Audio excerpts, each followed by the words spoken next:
Kalau hari ini para pengusung khilafah, proposal khilafah, orang-orang Hizbut Tahrir kemudian mengatakan bahwa pelanggaran-pelanggaran moral yang terjadi di negara-negara demokrasi ini karena sistem pemerintahannya, saya menolak itu. Ini adalah persoalan akhlak manusianya. Karena kejahatan hari ini dan kejahatan pada masa khilafah itu juga terjadi hal yang sama. Korupsi pada zaman khilafah juga ada, pada hari ini juga ada. Artinya apa? Kembali kepada soal akhlakul karimah, kepada persoalan-persoalan agama yang dibawa untuk menjadi rahmatan lil alamin. Ini menjadi penting. Sistem demokrasi tidak melakukan aksi intimidasi terhadap orang untuk melakukan kegiatan-kegiatan keagamaannya, apalagi di Indonesia. Tidak perlu sistem khilafah kalau untuk menjadi negara untuk mengakomodasi kepentingan orang Islam untuk naik haji, bayar zakat. Sholat juga tidak pernah diintimidasi atau dipersekusi. Orang-orang yang ingin melakukan kegiatan-kegiatan keislaman di sini juga tidak mengalami hambatan. Lalu untuk apa kita masih harus memaksakan sistem khilafah hanya untuk kepentingan-kepentingan segelintir orang?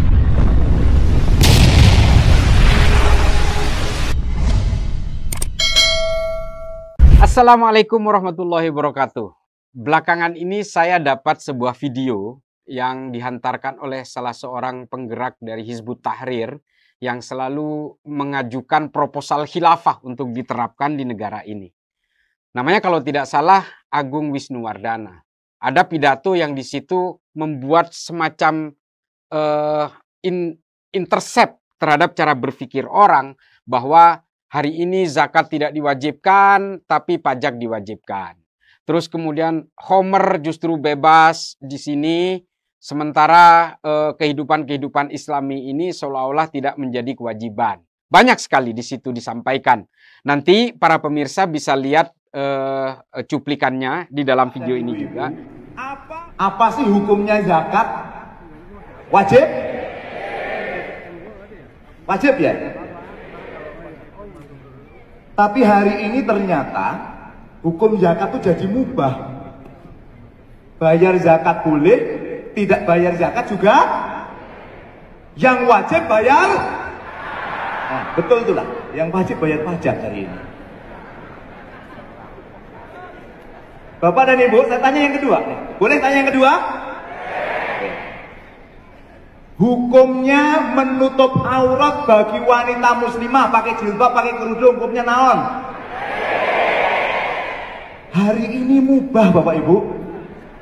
Pakai jilbab boleh, nggak pakai jilbab juga boleh. Pakai kerudung boleh, nggak pakai kerudung boleh. Yang wajib pakai helm hari ini Bapak Ibu.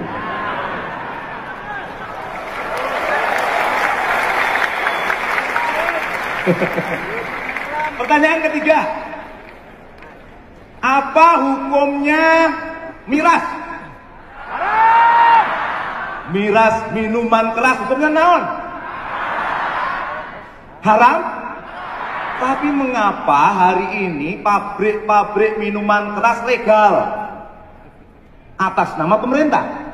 Bahkan miras hari ini dijual di mana-mana di depan mata kita. Betul? Aneh kan? Yang keempat, apa hukumnya riba? Hari ini hukum riba wajib, Bapak Ibu. Semua pakai riba, ke bank pakai riba, utang luar negeri pakai riba, seluruh kehidupan kita pakai wajib. Inilah ironisnya. Negeri terbesar, penduduk muslimnya sangat-sangat ironis. Hukum Allah tak dipedulikan sama sekali.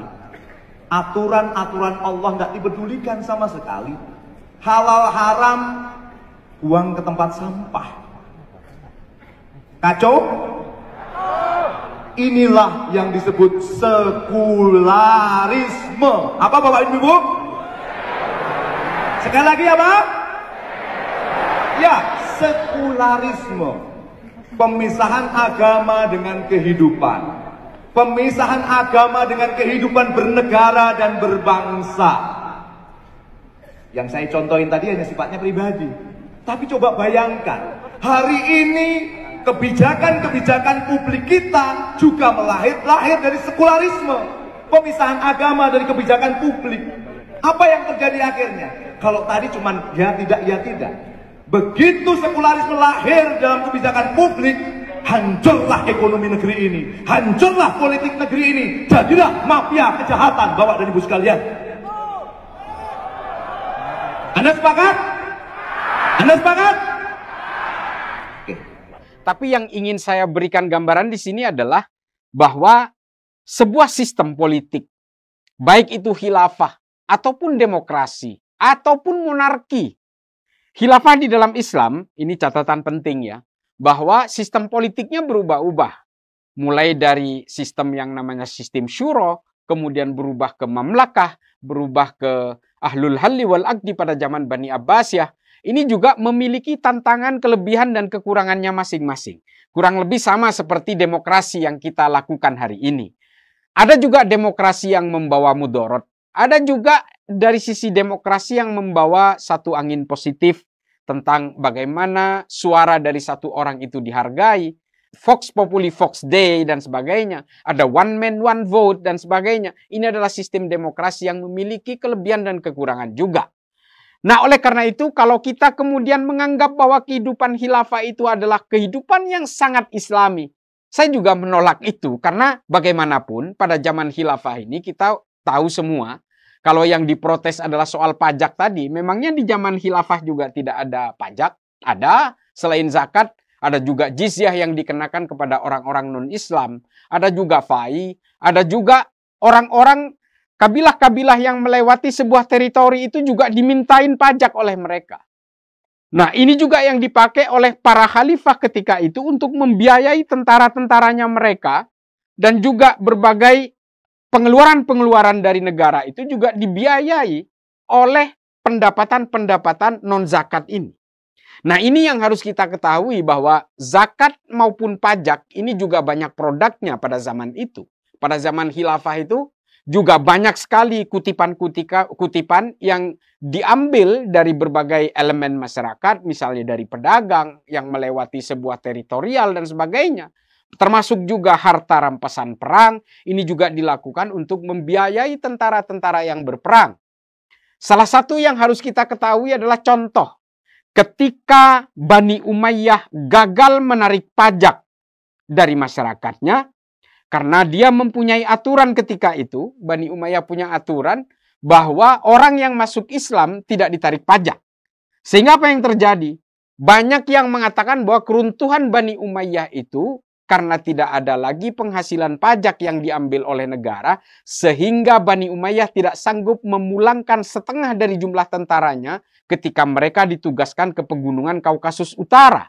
Sehingga Bani Umayyah kalah oleh kelompok Bani Hashim di dalam perang Zab. Nah, ini tentang pajak. Artinya apa? Di zaman khilafah itu juga ada pajak-pajak selain zakat yang diwajibkan karena alasan agama. Ada juga pajak-pajak kutipan yang ternyata ketika mereka gagal menarik pajak dari masyarakatnya, negara pun juga oleng. Hingga akhirnya Bani Umayyah mengalami keruntuhan. Tentang khomer misalnya. Di dalam konten itu juga, Pak Agung Wisnuwardana ini juga mengatakan khomer ini legal di mana-mana. Saya ceritakan satu saja kasus tentang khomer. Mengapa orang-orang sebagian di Madinah itu tidak mau berbaiat kepada Yazid bin Muawiyah, khalifah kedua dari Bani Umayyah? Karena Yazid dianggap peminum khomer. Sehingga orang-orang di Madinah bagian timur laut, yaitu di bagian Khurroh nama wilayahnya, menolak untuk berbaiat kepada kepemimpinan Yazid bin Muawiyah karena Yazid dianggap peminum khomer. Artinya apa? Ada khomer juga pada zaman khilafah. Sehingga akhirnya apa? Orang yang tidak mau berbaiat kepada Yazid bin Muawiyah ini oleh Yazid dianggap bugot, orang yang menentang. Sehingga akhirnya dikirimlah pasukan perang ke Khurroh ini, pembantaian terjadi. Sahabat-sahabat Rasulullah yang masih tersisa pada saat itu banyak yang gugur dibantai oleh tentaranya Yazid. Bahkan kitab sejarah banyak menerangkan itu betapa brutalnya pasukan Yazid untuk mematikan kelompok perlawanan ini. Dan Yazid pun tetap akhirnya tidak juga selesai di situ. Dia tetap menjadi peminum khomer. Artinya apa? Khomer ada pada zaman khilafah juga. Kesimpulan besar dari semua ini adalah bukan soal sistem politiknya, khilafah atau demokrasi, tapi soal moral manusianya. Apakah kemudian pada zaman khilafah moral itu terjaga? Ada yang terjaga, ada yang tidak. Pembunuhan-pembunuhan khalifah pada masa pertama Khulafaur Rasyidin itu juga terjadi karena persoalan moral dari para pembunuhnya, yang juga dilakukan oleh orang Islam sebagian. Yang membunuh Sayyidina Utsman itu juga orang Islam, yang membunuh Sayyidina Ali itu juga mengaku beragama Islam. Nah, ini juga adalah bagian dari gambaran bagaimana kalau moral itu sebenarnya tidak terhubung terhadap sistem politik. Pembunuhan-pembunuhan itu juga terjadi di Andalusia pada zaman kekuasaan Bani Umayyah kedua di Eropa, mulai dari semenanjung Iberia sampai ke Prancis, sampai ke pinggiran kota Italia dan Portugal dan seterusnya. Ini juga kemudian menjadi persoalan-persoalan baru karena ternyata persoalan moral itu bukan karena sistem politiknya. Keruntuhan politik Islam di Eropa pun, khilafah Islam di Eropa pun itu juga terjadi karena konflik internal, pertarungan-pertarungan kekuasaan yang terjadi di kalangan istana sendiri. Bahkan ada seorang khalifah, Umar bin Abdul Aziz radhiyallahu an. Ini juga dibunuh oleh saudara-saudaranya sendiri karena dia mematikan hak-hak privilege yang diberikan kepada kaum aristokrat pada saat itu. Ini adalah khalifah kelima dari Bani Umayyah yang menurut pandangan ahli sejarah, Khalifah Umar bin Abdul Aziz ini dianggap sebagai Khulafaur Rasyidin yang kelima karena di masa pemerintahan dia negara Islam itu betul-betul berjaya. Namun dibunuh oleh saudaranya hanya karena konflik kepentingan di dalam istana. Artinya kalau kita berbicara moral, kita tidak berbicara sistem negara. Kita berbicara manusianya. Kalau hari ini para pengusung khilafah, proposal khilafah, orang-orang Hizbut Tahrir kemudian mengatakan bahwa pelanggaran-pelanggaran moral yang terjadi di negara-negara demokrasi ini karena sistem pemerintahannya, saya menolak itu. Ini adalah persoalan akhlak manusianya. Karena kejahatan hari ini dan kejahatan pada masa khilafah itu juga terjadi hal yang sama. Korupsi pada zaman khilafah juga ada, pada hari ini juga ada. Artinya apa? Kembali kepada soal akhlakul karimah. Kepada persoalan-persoalan agama yang dibawa untuk menjadi rahmatan lil alamin. Ini menjadi penting. Boleh saja kita bersistem demokrasi, karena sistem demokrasi juga tidak melakukan aksi intimidasi terhadap orang untuk melakukan kegiatan-kegiatan keagamaannya. Apalagi di Indonesia. Tidak perlu sistem khilafah kalau untuk menjadi negara untuk mengakomodasi kepentingan orang Islam untuk naik haji, bayar zakat, ada basnas. Sholat juga tidak pernah diintimidasi atau dipersekusi.